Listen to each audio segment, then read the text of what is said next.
What's up? What's up, y'all? Polo Sports Talking ENT and also Polo Sports News Plus. Here again with another one, man. Hit that like, hit the sub, and also make sure you comment after this video is done with, and also hit the notifications too as well. I want to talk about Steph Curry winning the ESPN, the Espy for the NBA, the best NBA player. Um, I don't feel that Steph Curry should have won it because Chris Paul, the tremendous season that he's having, he should have won the award. Now there were three other nominees, of course, which includes the likes of Luka Doncic, uh, uh, Nikola Jokic, and then of course Chris Paul. Now, if you want to look at it in terms of Stephen Curry coming on late and his scoring impact late in the season, then I mean that's debatable there. But in terms of just all around play and overall impact, CP3 definitely deserves the ESPY award in my opinion. And some people would even say uh, Jokic. I wouldn't give Luca the nod on that because even though he started off slow at the beginning of the season, and then he was kind of at times he could have been inconsistent. So I just think overall the marvelous job that Chris Paul uh, was able to do, and him as well as Monty Williams being able to turn the team around. What's up with it, Blackface? I see you in the building. Him doing a tremendous job in terms of turning the team around and everything. And look at them now; they're in the finals. Even though they took the loss last night, but we'll talk about that in a little bit. But I don't think Stephen Curry deserves the award. It's because you got to think about it. That 50-point loss earlier in the season, as well as the other blowout loss that they took, that to me doesn't really that doesn't that doesn't sit well with me. You know. Now I know he's not the only player that's on the squad, and they were short-handed considering that they didn't have Thompson and they're going through a whole another team. I try to be fair and everything, but still, uh, getting blown out by 50 and you sitting on the sideline laughing and giggling and stuff like that. Then on top of that, you got put out by John Morant, a player who was younger than you and y'all was the game in terms of Memphis. So I just felt like CP3 deserved the award. He did a tremendous job this year. I don't know what it is that they have against CP3. CP3. If you really look at his game, if you sit down and really look at his game and everything, and really know what it is to be a true point guard, it's a joy to watch CP3. As a matter of fact, you know, if you look at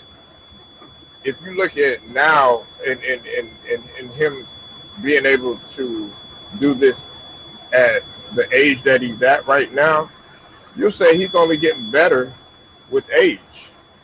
CP3 is only getting better with age.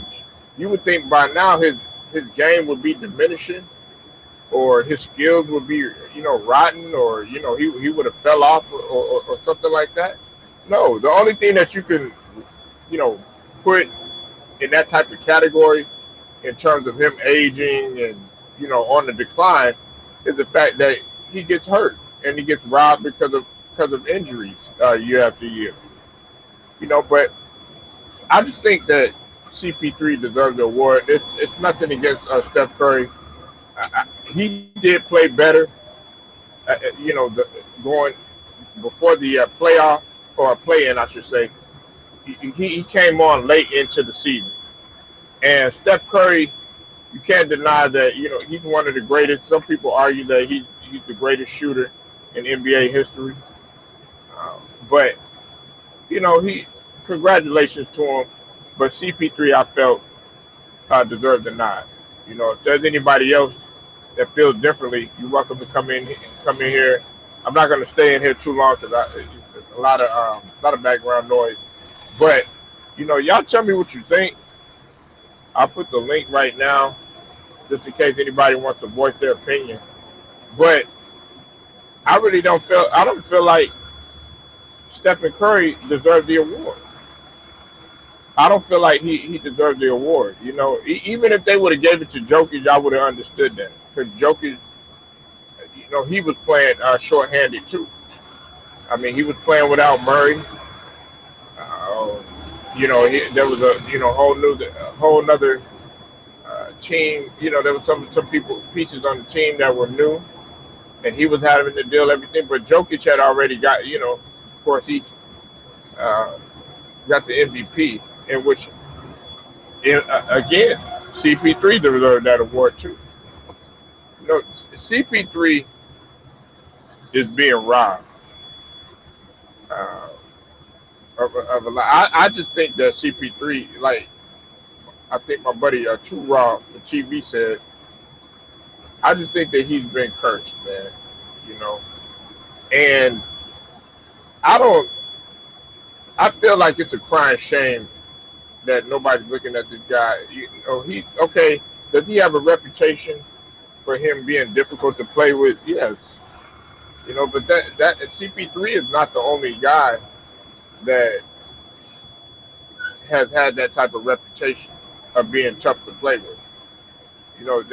There's some guys that you'll look at and you'll look at them and you'll be like, wow, he's such a great player. I know that he doesn't get into it with his teammates or doesn't he can't be that difficult to play with. No, that's not true. That's not true. But being a point guard or being a quarterback or being the leader, everybody's not going to like you. Everybody's not going to like you. That's just what it is. You have to go against the grain sometimes. And if it means you know getting getting into somebody's shit if they're out of line, then that's what you have to do. And he's got an old school mentality too. He doesn't take a lot of mess from a lot of people. I feel like CP3, uh, him and Monty Williams coming back together, being able to blossom once again late in their careers, that showed a lot. Because some people felt like there was friction between them in the beginning. No, it wasn't. There wasn't no friction. They were young. You saw the potential there, and you saw the potential in CP3 and everything. But as soon as he went to Los Angeles Clippers, you know, he got robbed. He got robbed in terms of the Clippers curse and everything like that. And then when he went to Houston, of course, he had opportunity to go, but then fell short because of injuries once again. So he has proven that although he's probably not playing 100%, because we got to look at it. He did have the shoulder. He had the shoulder issue, and he had some little knick-knack injuries there, which is going to happen late in your career.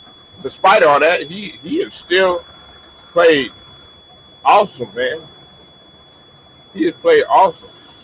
And for anybody to think that he hasn't, you need to really slap yourself. Chris Paul, a lot of people doubted him. A lot of people thought that it was over. Like when he went over to OKC, people thought that his career was over. But look what he did with OKC. Was still able to lead that team into the playoffs. So I don't think that he's getting enough of his just due. Now, if he wins the finals, you're gonna have yeah, like Hitman X was saying. Shout out to Hitman X. He was saying that he deserves the finals MVP if they win it. Give him something because Chris Paul doesn't even have an MVP. He doesn't have an MVP. But year after year, he's been consistent in terms of his numbers. But what's derailed him from getting that hardware and getting those rings is the fact that he's been injured. But that's proof again, once again, that when he's healthy and when he's able to go out there and be 100%, you can see that he's able to produce. You can see that he's able to produce. So you guys tell me what you think. Um, be sure to leave your comments. I'm gonna be, at it today.